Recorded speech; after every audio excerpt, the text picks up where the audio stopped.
Cuando era un niño pobre, en el pobre pueblo de Sabaneta, lo llamaban el arañero, porque andaba por las calles pregonando arañas. Arañas calientes para las viejas que no tienen dientes.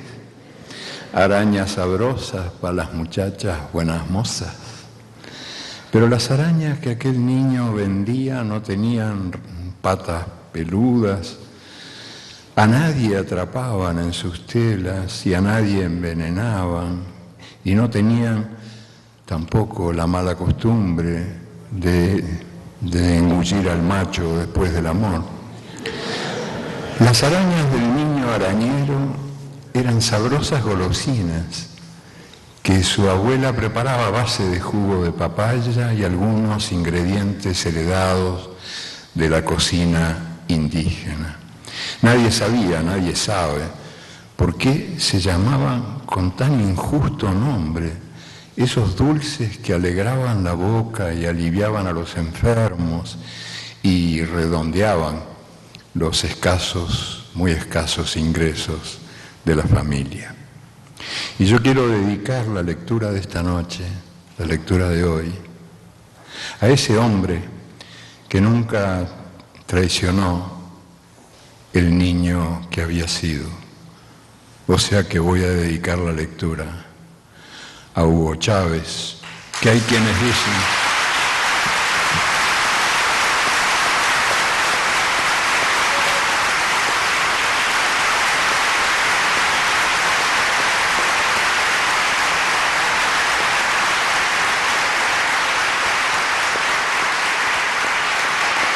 Hugo Chávez, que hay quienes dicen que murió, pero yo no me lo creo.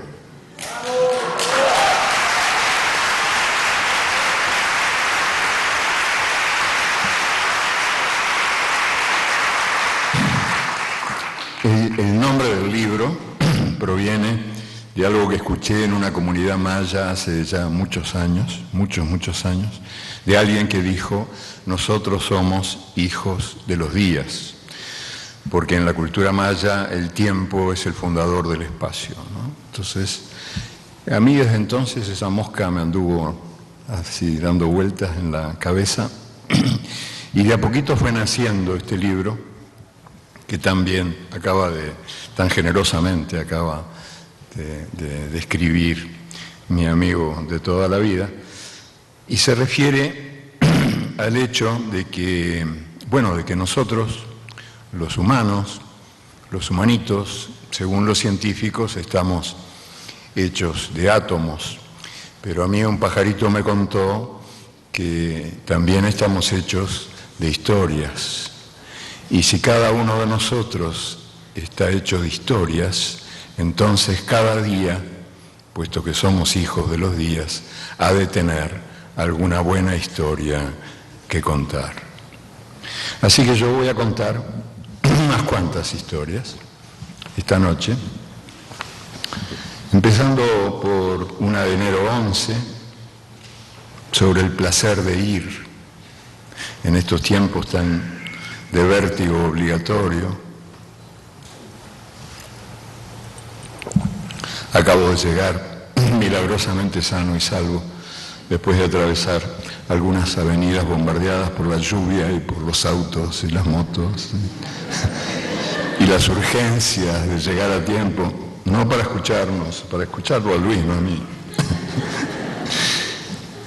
En 1887 nació en Salta, Argentina, el hombre que fue Salta. Se llamaba Juan Carlos Dávalos y fue el fundador de una dinastía de músicos y poetas. Según dicen los decires, él fue el primer tripulante de un Ford T, el llamado Ford a bigotes, en aquellas comarcas del norte argentino.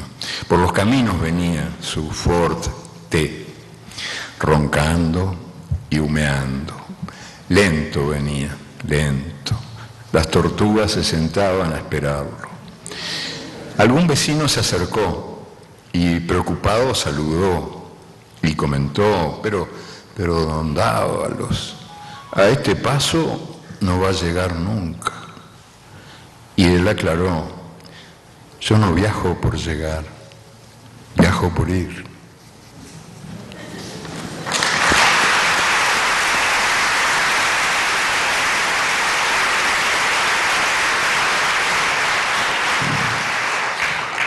Voy a ir cambiando de temas, así para abarcar muchas cosas, muchos temas posibles. Julio I, un terrorista menos.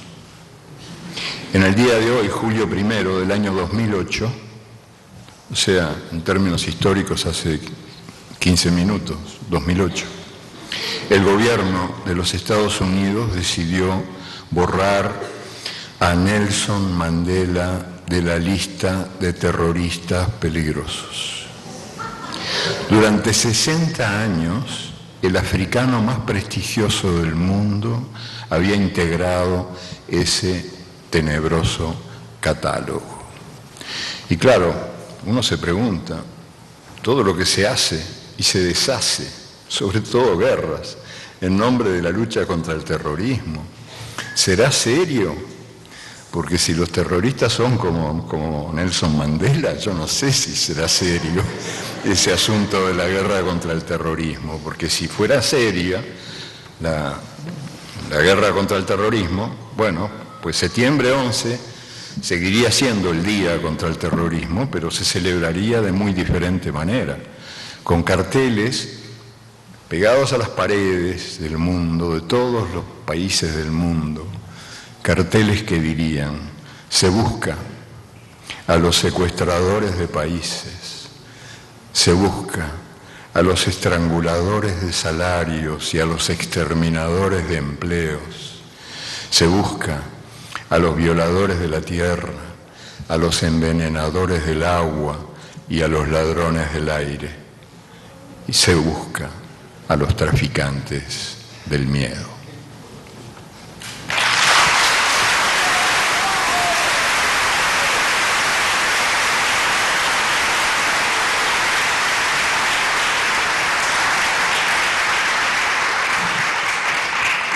Como el mundo que habitamos es un mundo al revés,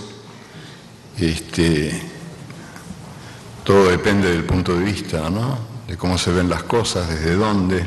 Yo siempre digo que un plato de espaguetis visto por una lombriz es una orgía.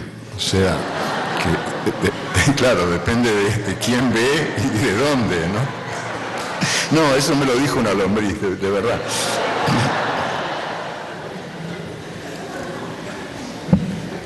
Y entonces, para poder reconstruir el pasado que fue, hay que tratar de mirar al revés lo que se nos enseñó que era, lo que no era. Por ejemplo, se podría enseñar historia, la historia del descubrimiento de América, de esta otra manera. Cristóbal Colón no consiguió descubrir América porque no tenía visa y ni siquiera tenía pasaporte. A Pedro Álvarez Cabral le prohibieron el ingreso a Brasil porque podía contagiar la viruela, el sarampión, la gripe y otras pestes desconocidas en el país. Hernán Cortés y Pizarro, Francisco Pizarro, se quedaron con las ganas de conquistar México y Perú porque carecían de permiso de trabajo. Pedro de Alvarado rebotó en Guatemala y Pedro de Valdivia no pudo entrar en Chile porque no llevaban certificados policiales de buena conducta. Y hasta los peregrinos del Mayflower fueron devueltos a la mar porque en las costas de Massachusetts no había cuotas abiertas de inmigración. De modo que el octubre 12, día muy importante, el día del descubrimiento, podría ser contado al revés, así.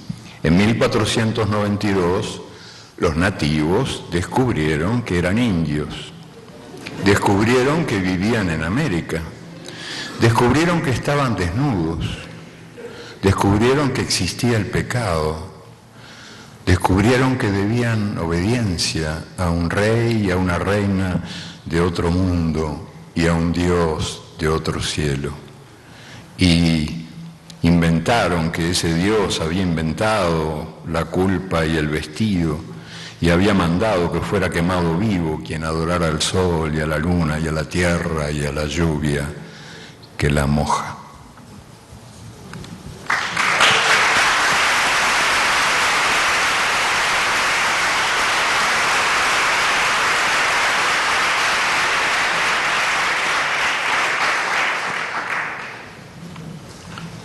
Hablando de terrorismo, el Día de los Desaparecidos, agosto 30.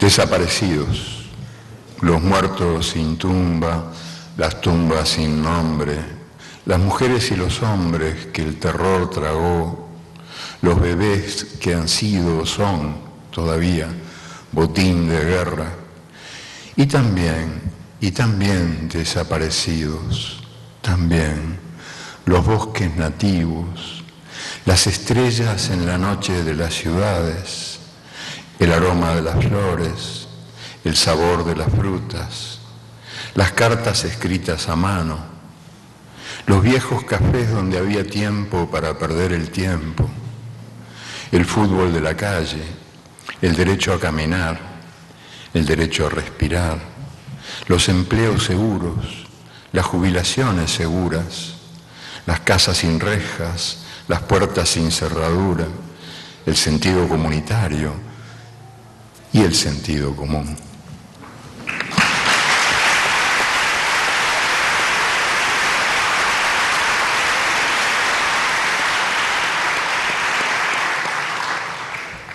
Conectado con esto, abril 28, sobre la inseguridad. Abril 28 de abril es el Día de la Seguridad en el Trabajo. La inseguridad pública es el tema preferido de los políticos que desatan la histeria colectiva para ganar elecciones. Es el tema preferido, la inseguridad. Pero hoy, abril 28, Día de la Seguridad en el Trabajo, vale la pena recordar que la violencia callejera no es la única fuente de inseguridad en el mundo, porque también resulta peligroso trabajar, porque cada 15 segundos muere un obrero, asesinado por eso que llaman accidente de trabajo. Y también resulta peligroso cruzar la calle, porque cada 25 segundos muere un peatón, asesinado por eso que llaman accidente de tránsito. Y es peligroso comer, porque quien está a salvo del hambre puede sucumbir envenenado por la comida química. Y es peligroso respirar, porque en las ciudades el aire puro es, como el silencio, un artículo de lujo. Y hasta resulta peligroso nacer, porque cada 3 segundos muere un niño que no ha llegado vivo a los 5 años de edad.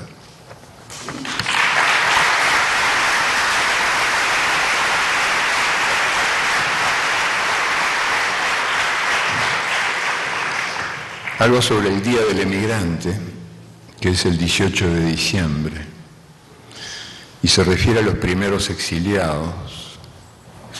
Hoy, 18 de diciembre, Día del Emigrante, no viene mal recordar que Adán y Eva fueron los primeros condenados a emigrar en toda la historia de la humanidad.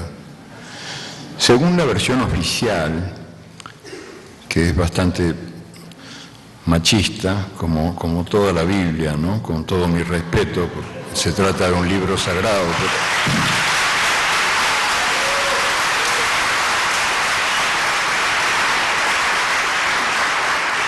Pero sí que es bastante machista, porque según la versión oficial, Adán fue tentado por Eva, o sea, fue ella quien le ofreció la fruta prohibida, y por culpa de Eva fueron los dos expulsados del paraíso. Pero uno se pregunta, ¿habrá sido así?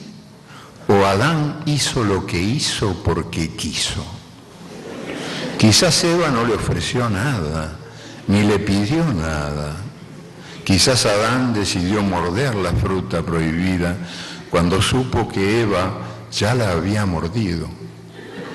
Quizás ella ya había perdido el privilegio de la inmortalidad y Adán eligió compartir su castigo y fue mortal, pero mortal acompañado.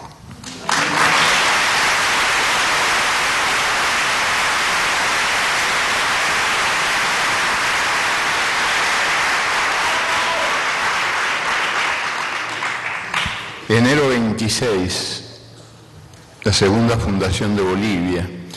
En el día de hoy, enero 26 del año 2009, el plebiscito popular dijo sí a la nueva constitución propuesta por el presidente Evo Morales. Hasta este día, los indios no eran hijos de Bolivia, eran su mano de obra. Allá por 1825, la primera constitución boliviana había otorgado la ciudadanía a no más que el 3 o 4% de la población. Los demás, indios, mujeres, pobres, analfabetos, no tuvieron esa suerte. Para muchos periodistas extranjeros, Bolivia es un país ingobernable, incomprensible, intratable, inviable. Y eso tiene algo, pero no mucho. Yo diría que no tiene nada de raro, porque hasta el día de hoy también Bolivia había sido un país ciego de sí, y Bolivia seguía siendo, para esos periodistas extranjeros, un país invisible.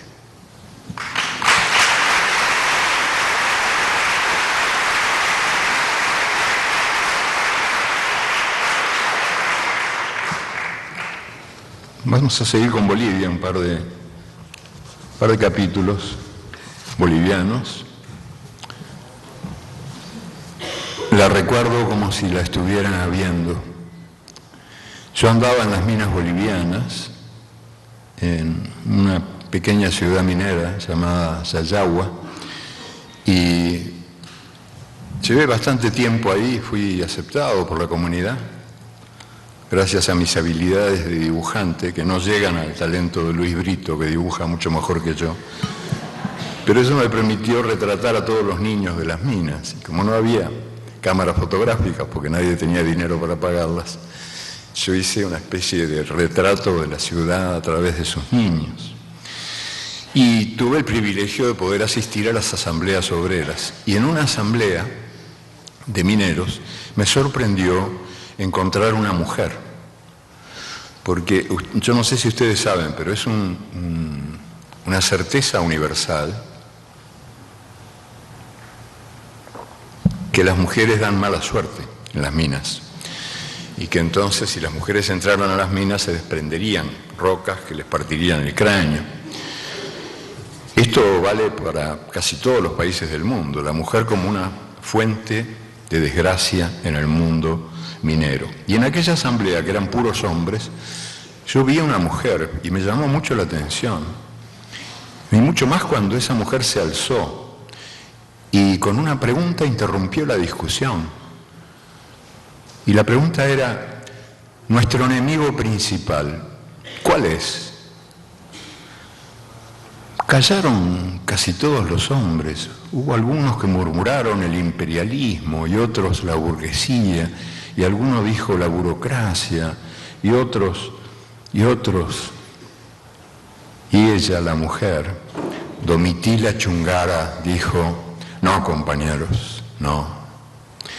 Yo quiero decirles estito quiero decirles.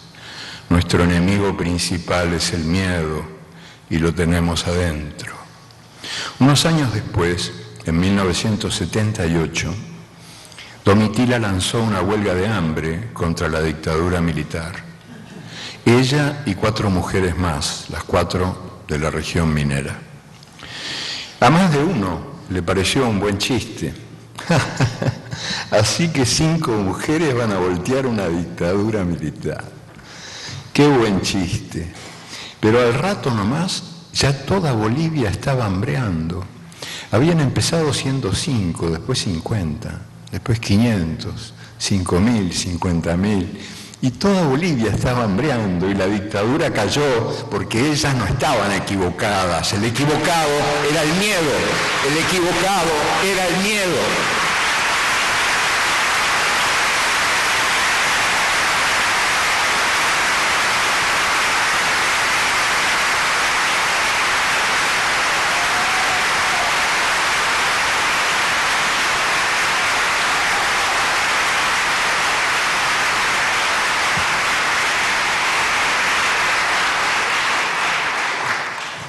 Algo sobre Bolivia, algo más.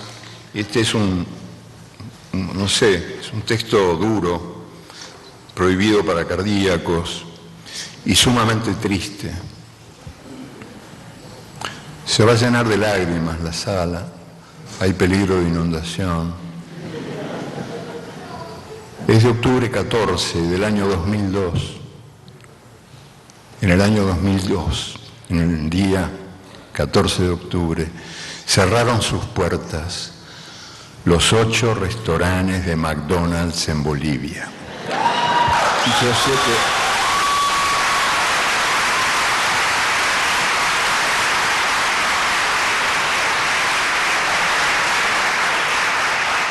es muy triste, pero bueno, hay que decir la verdad.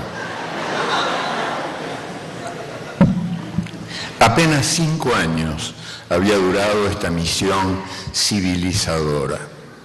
Nadie la prohibió, simplemente ocurrió que los bolivianos le dieron la espalda, o mejor dicho, se negaron a abrirle la boca.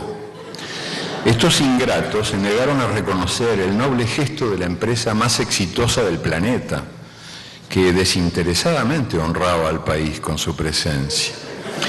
El amor al atraso impidió que Bolivia se pusiera al día con la comida chatarra y los vertiginosos ritmos de la vida moderna. Las empanadas caseras derrotaron al progreso.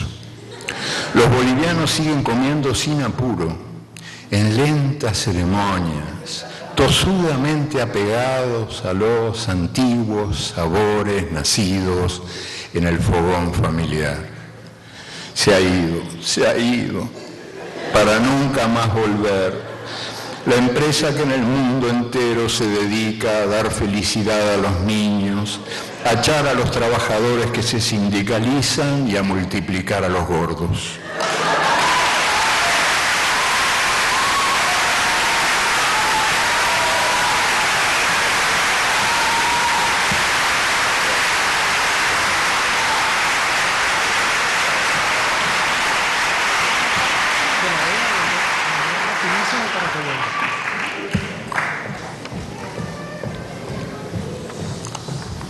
Y hablando de mujeres, ya que estaba hablando de Domitila, algo del 13 de agosto de 1816. En ese día el gobierno de Buenos Aires otorgó el grado de teniente coronel a Juana Azurduy en virtud de su varonil esfuerzo. En la Guerra de la Independencia, ella había encabezado a los guerrilleros que arrancaron el Cerro de Potosí de manos españolas. Pero las mujeres tenían prohibido meterse en los masculinos asuntos de la guerra. Y los oficiales machos lo lamentaban mucho, pero no tenían más remedio que admirar lo que ellos llamaban el viril coraje de esta mujer. Al cabo de mucho galopar, cuando ya la guerra había matado al marido y a 5 de los hijos de Juana Azurduy, también Juana murió. Murió en la pobreza, pobre entre los pobres, y fue arrojada a la fosa común. Casi 2 siglos después, el gobierno argentino, presidido por una mujer, ascendió a Juana Azurduy al grado de generala del ejército en homenaje a su femenina valentía.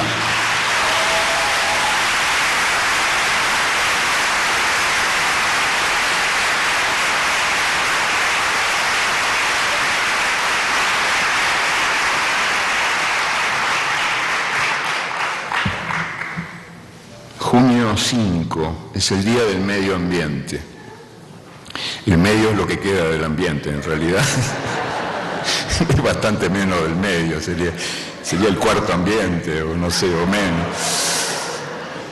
La realidad pinta naturalezas muertas. Las catástrofes se llaman naturales, como si la naturaleza fuese el verdugo y no la víctima, mientras el clima se vuelve loco de remate y nosotros también. Día del Medio Ambiente, un buen día para celebrar la nueva Constitución de Ecuador, que en el año 2008 fue el primer país que por primera vez en la historia del mundo reconoció a la naturaleza como sujeto de derecho. Suena raro esto de que la naturaleza tenga derechos, como si fuera persona. En cambio, suena de lo más normal que las grandes empresas de los Estados Unidos tengan derechos humanos. Y los tienen, otorgados por decisión de la Suprema Corte de Justicia desde el año 1886. Las grandes empresas norteamericanas tienen derechos humanos. O sea, si la naturaleza fuera banco ya la habrían salvado.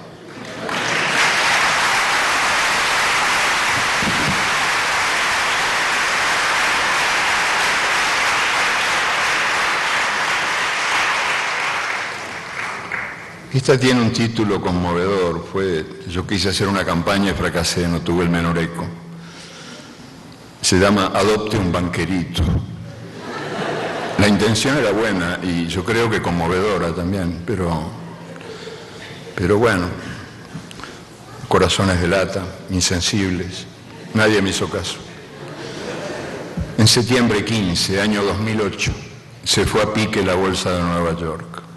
Días histéricos, días históricos. Los banqueros, que son los más peligrosos asaltantes de bancos, habían desvalijado sus empresas, aunque jamás fueron filmados por las cámaras de vigilancia y ninguna alarma sonó.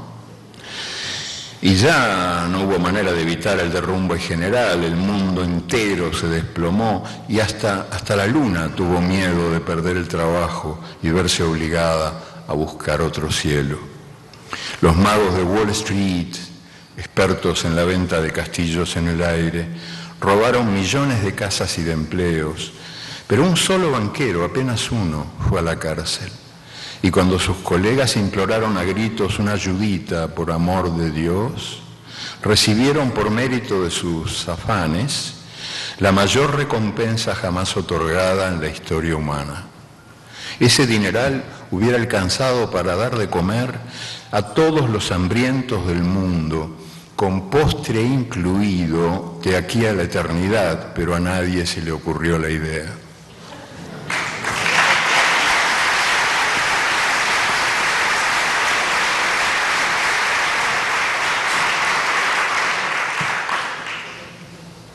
Año 2009, día de la Declaración de los Derechos Humanos. Diciembre 10, el presidente de los Estados Unidos, Barack Obama, recibió en este día el Premio Nobel de la Paz. Y en su discurso de agradecimiento no se le ocurrió nada mejor que rendir homenaje a la guerra, lo que él llamó la guerra justa y necesaria contra el mal. 4 siglos y medio antes, cuando el Premio Nobel no existía, y el mal residía en las tierras que contenían oro y plata, no en las que tenían gas y petróleo, el jurista español Juan Ginés de Sepúlveda también había defendido la guerra justa y necesaria contra el mal. En aquella lejana época, Ginés, que fue el jurista de la conquista española, explicó que la guerra contra los indios de las Américas era necesaria, siendo textual, entre comillas, siendo por naturaleza siervos los hombres bárbaros, incultos e inhumanos. Y la guerra era justa porque, comillas, porque es justo por derecho natural que el cuerpo obedezca al alma, el apetito a la razón, los brutos al hombre, la mujer al marido, lo imperfecto a lo perfecto y lo peor a lo mejor, para bien de todos.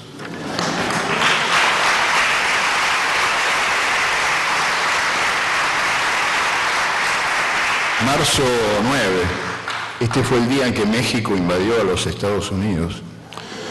Créase o no, ocurrió. Mucha gente ignora que hubo un día en que México invadió a los Estados Unidos. Siempre se dijo que era porque Pancho Villa había bebido de más, pero era falso, porque Pancho Villa no bebía. Tomaba agua nomás porque le caía pésimo al hígado, así que no, esa explicación no. Pero lo cierto es que en marzo 9, en la madrugada de marzo 9 del año 1916, Pancho Villa atravesó la frontera, incendió la ciudad de Columbus, mató a unos pocos soldados, se llevó unos cuantos caballos y municiones y al día siguiente regresó a México para contar su hazaña. Esta fugaz incursión duró menos de un día, fugaz incursión de los jinetes de Pancho Villa fue la única invasión que los Estados Unidos sufrieron en toda su historia. En cambio, este país ha invadido y sigue invadiendo a casi todo el mundo. Desde 1947, su Ministerio de Guerra se llama Ministerio de Defensa y su presupuesto de guerra se llama Presupuesto de Defensa. El nombre es un enigma más indescifrable que el misterio de la Santísima Trinidad.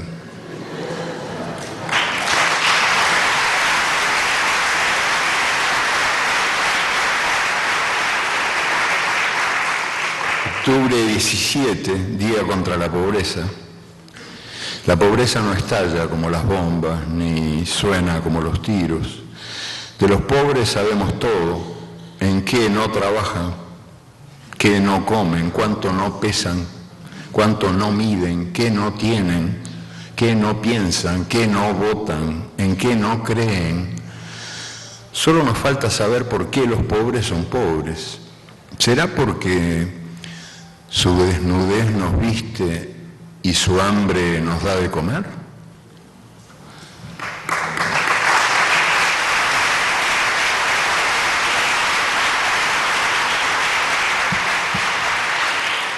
La verdad es que este mundo incapaz de luchar contra la pobreza, que es lo que debería de hacer, está en guerra contra los pobres. Y eso implica presupuestos militares enormes, como el de Estados Unidos, que abarca la mitad del presupuesto, el presupuesto militar. O sea, el nombre artístico del presupuesto criminal, ¿no?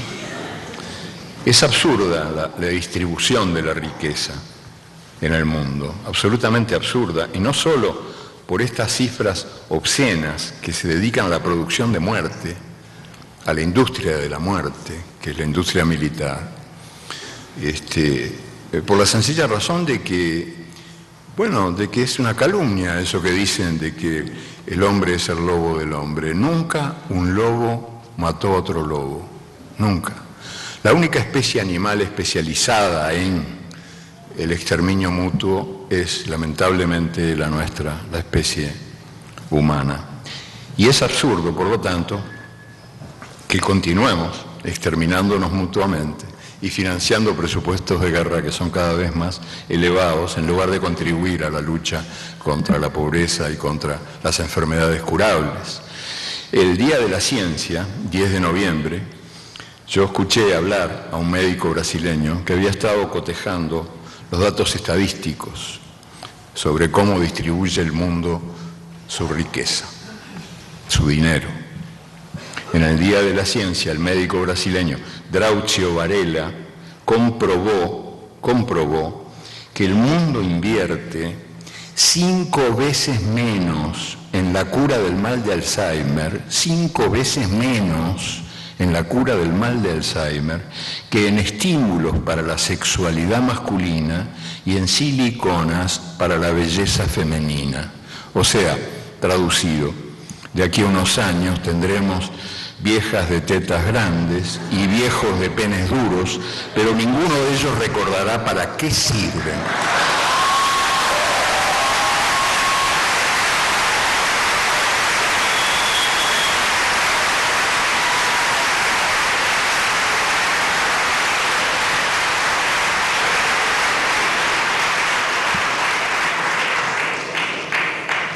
Un homenaje a uno de los héroes del mundo al revés.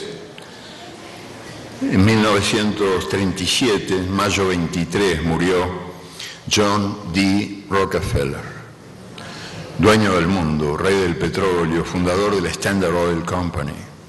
Había vivido casi un siglo y en la autopsia no se encontró ningún escrúpulo.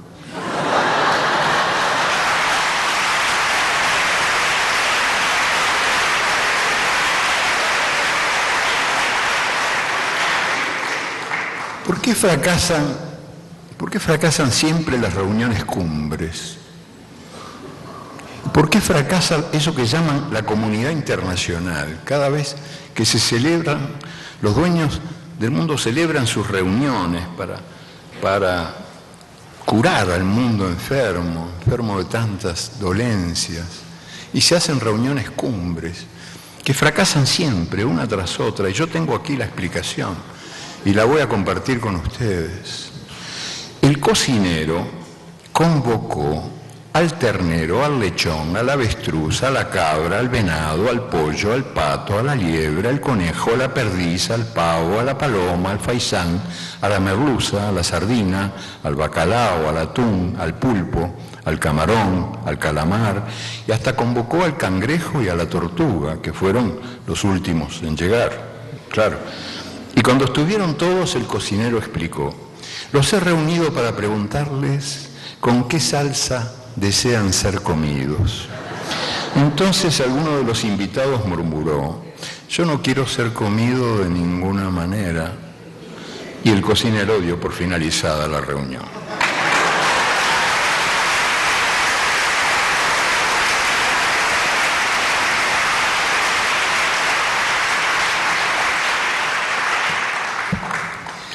Este de septiembre 7 es un homenaje al experto internacional. En estos días del año 2000, 189 países elaboraron la Declaración del Milenio, que los comprometía a reducir la pobreza, mejorar la salud, mejorar la educación, defender los derechos humanos, salvar el medio ambiente, promover el desarme, la democracia y la libertad. Ninguno de esos objetivos se cumplió. El único objetivo que se ha cumplido no figuraba en la lista. Se ha logrado multiplicar la cantidad de expertos necesarios para llevar adelante todas esas difíciles tareas.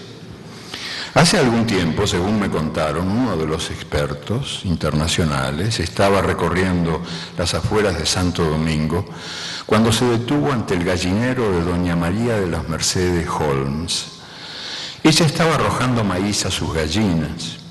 El desconocido señor emergió de su automóvil y le preguntó: si yo le digo exactamente cuántas gallinas tiene, ¿usted me da una? Y encendió su computadora tablet con pantalla táctil, activó el GPS, se conectó a través de su teléfono celular 3G con el sistema de fotos satelitales y puso en funcionamiento el contador de píxeles. Usted tiene 132 gallinas. Y atrapó una. Entonces doña María de las Mercedes le preguntó: si yo le digo en qué trabaja usted, ¿me devuelve la gallina? Y entonces le digo, se lo digo, usted es un experto internacional. Yo me di cuenta porque vino sin que nadie lo llamara, se metió en mi gallinero sin pedir permiso, me dijo algo que yo ya sabía y me cobró por eso.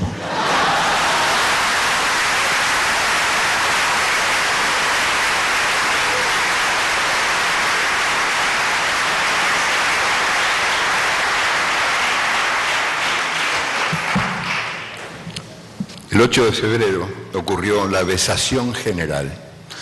Fue en 1980 cuando estalló en la ciudad brasileña de Sorocaba una manifestación popular insólita, sobre todo insólita en tiempos de dictadura. Todavía estaba viva la dictadura militar.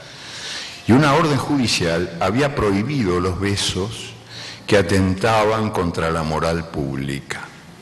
La sentencia del juez Manuel Morales, que castigaba esos besos con cárcel, los describía así: besos hay que son libidinosos y por lo tanto obscenos, como el beso en el cuello, en las partes pudendas, etc., y como el beso cinematográfico, en el que las mucosas labiales se unen en una insofismable expansión de sensualidad.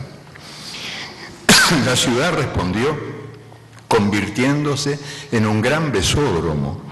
Nunca nadie se besó tanto. La prohibición multiplicó las ganas y muchos hubo que por pura curiosidad quisieron conocer el gustito del beso insofismable.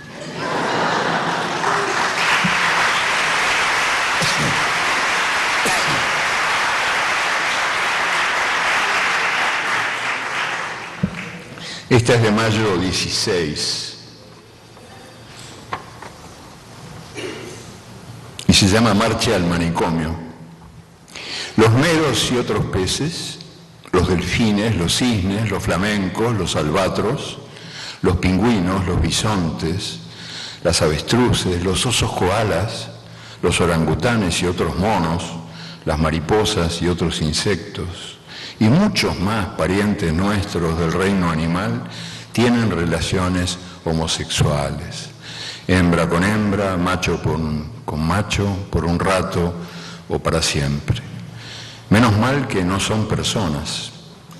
Todos ellos se han salvado de ir a parar al manicomio, porque hasta el día de hoy, mayo 16 del año 1990, la homosexualidad integró la lista de enfermedades mentales de la Organización Mundial de la Salud.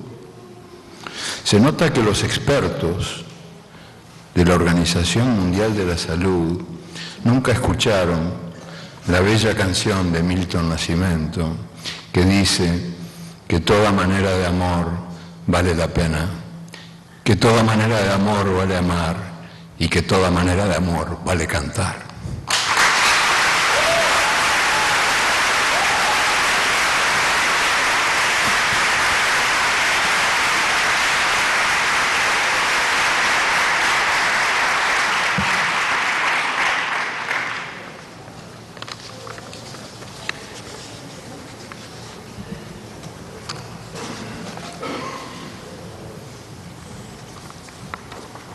El 5 de diciembre de 1886, el presidente de la Sociedad Española de Historia Natural dictaminó que las pinturas de la caverna de Altamira no tenían miles de años de edad.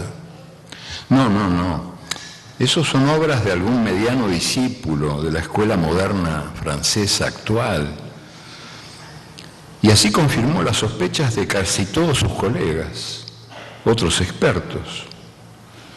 Y 20 años después, los tales expertos no tuvieron más remedio que reconocer que estaban equivocados. Y así se demostró que la voluntad de belleza, como el hambre, como el deseo, había acompañado desde siempre la aventura humana en el mundo. Mucho antes de eso que llamamos civilización, habíamos convertido en flautas los huesos de las aves, habíamos perforado los caracoles para hacer collares y habíamos creado colores mezclando tierra, sangre, polvo de piedras, jugos de plantas, para alindar nuestras cavernas y para que cada cuerpo fuera un cuadro caminante. Cuando los conquistadores españoles llegaron a Veracruz, encontraron que los indios huastecos andaban completamente desnudos, ellas y ellos con los cuerpos pintados para gustar y gustarse. Y el conquistador Bernal Díaz del Castillo sentenció: estos son los peores.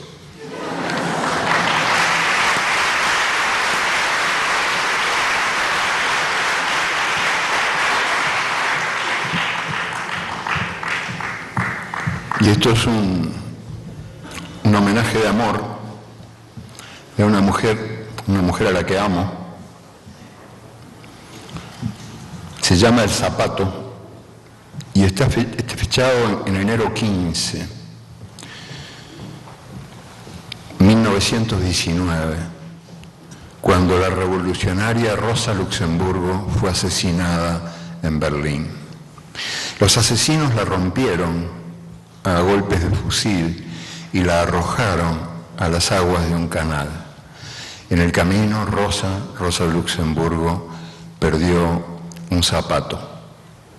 Alguna mano recogió ese zapato tirado en el barro.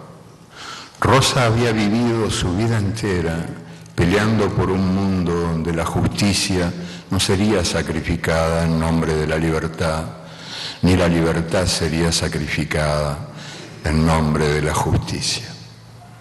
Cada día alguna mano recoge esa bandera, tirada en el barro como el zapato.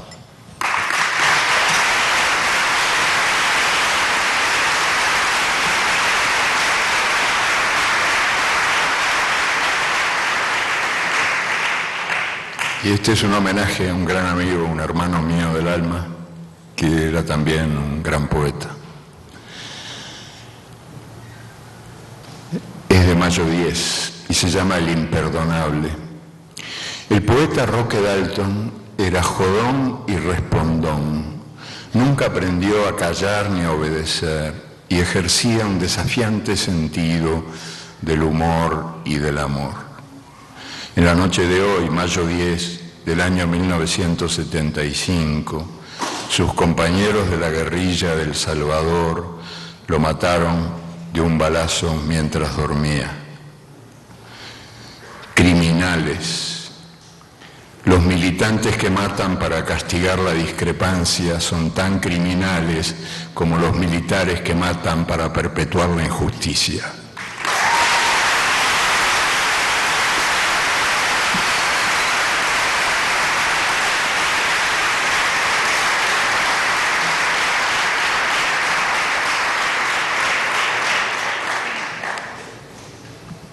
Bueno, ustedes saben que Santiago Ramón y Cajal fue el científico español más importante de toda la historia de España, ¿no? Y recibió el Premio Nobel de Medicina.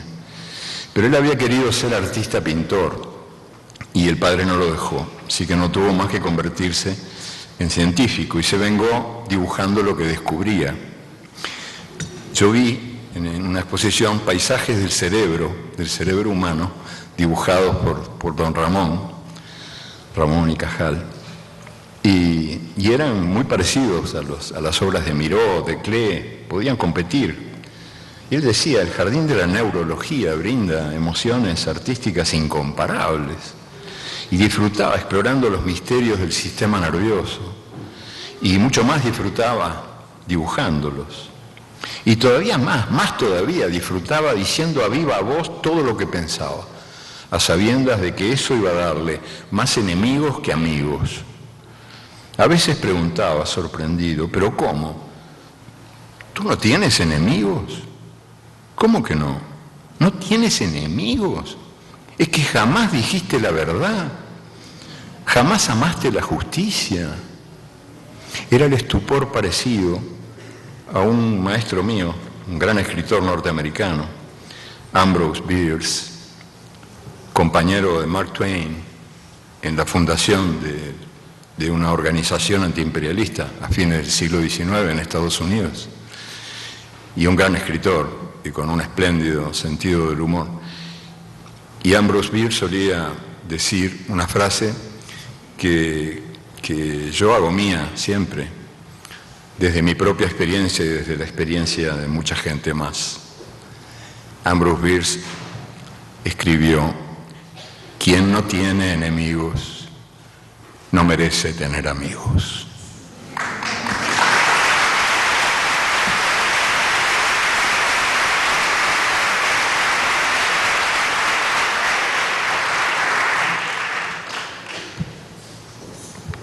Una historia desconocida de José Martí.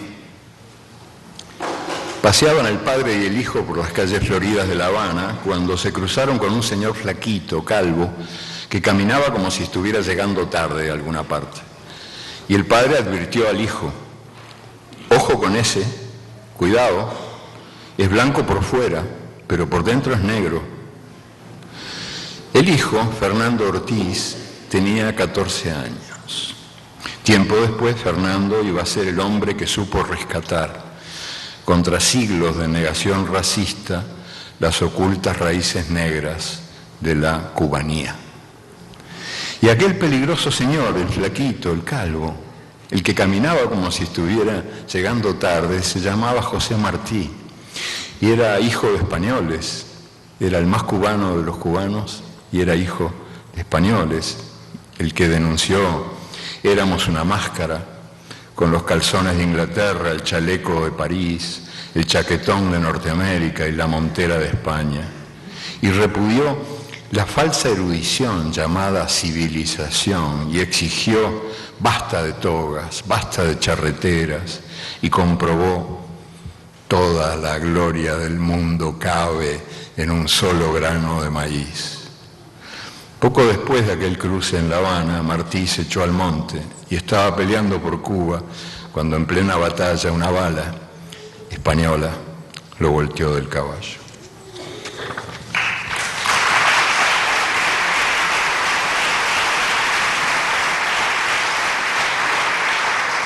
Un par de textos sobre el racismo para terminar.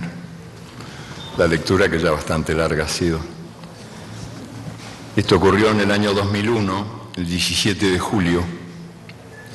Resultó sorprendente el partido de fútbol jugado entre los equipos de Treviso y Génova.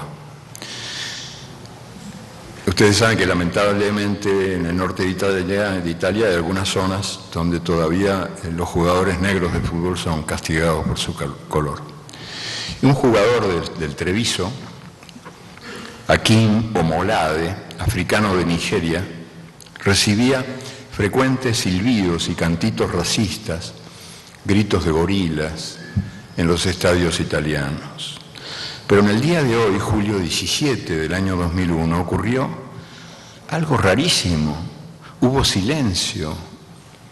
Nadie insultó, nadie gritó, porque todos los 11 jugadores del Treviso, Akin Omolade y sus 10 compañeros, jugaron el partido con las caras pintadas de negro.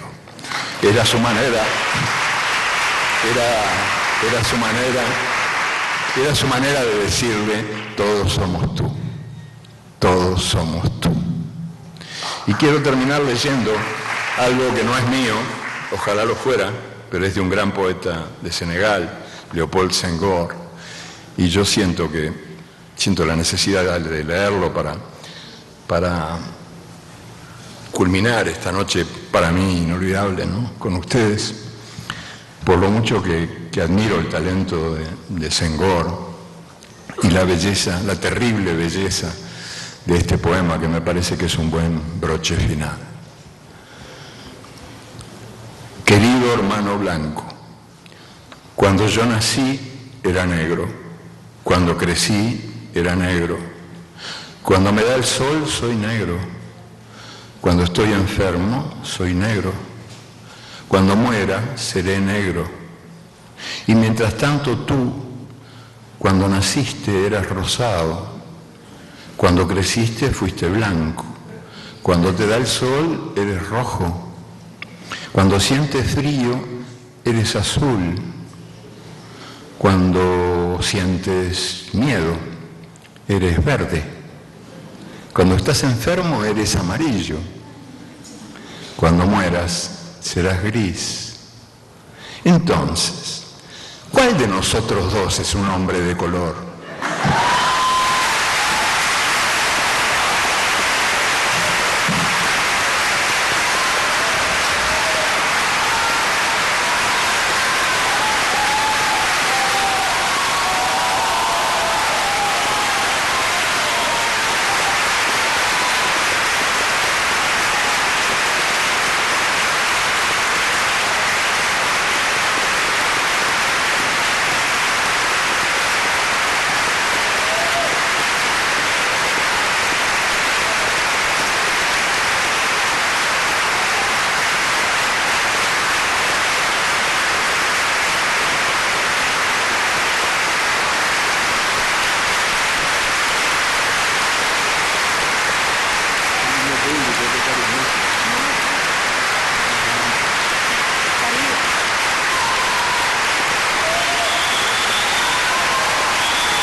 Para cerrar esta velada hay varias pequeñas historias que son hijas de este día.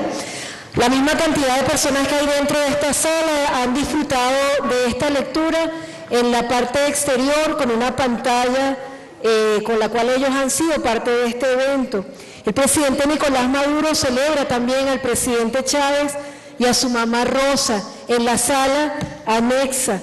El equipo del Ministerio de Cultura, de Cancillería, ha trabajado mucho en Venezuela, pero en Uruguay hubo gente organizando este evento, para quienes hay que dar también un aplauso. Nuestro embajador, Julio Chirino, nuestro agregado cultural, José Jesús Gómez. Y terminamos con una muy buena noticia para Eduardo Galeano. Uruguay está ganando el partido de fútbol 2-0 y como somos norteamericanos, pues hay que aplaudirlo.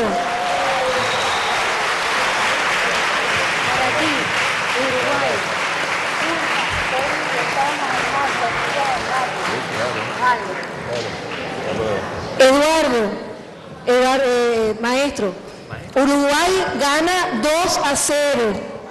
Y él como que no lo ha escuchado, Luis.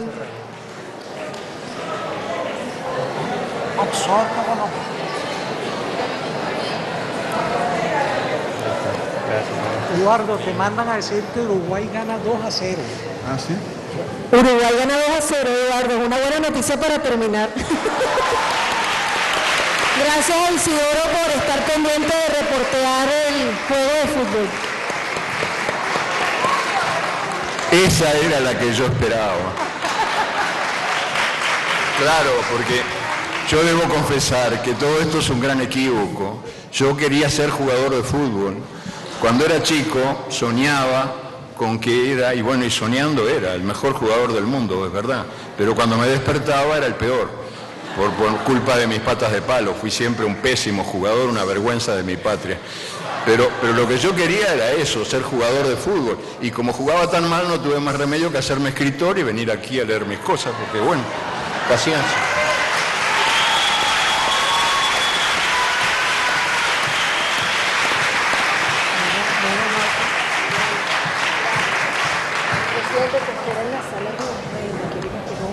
Ah, perfecto, hay que sacar, ¿no?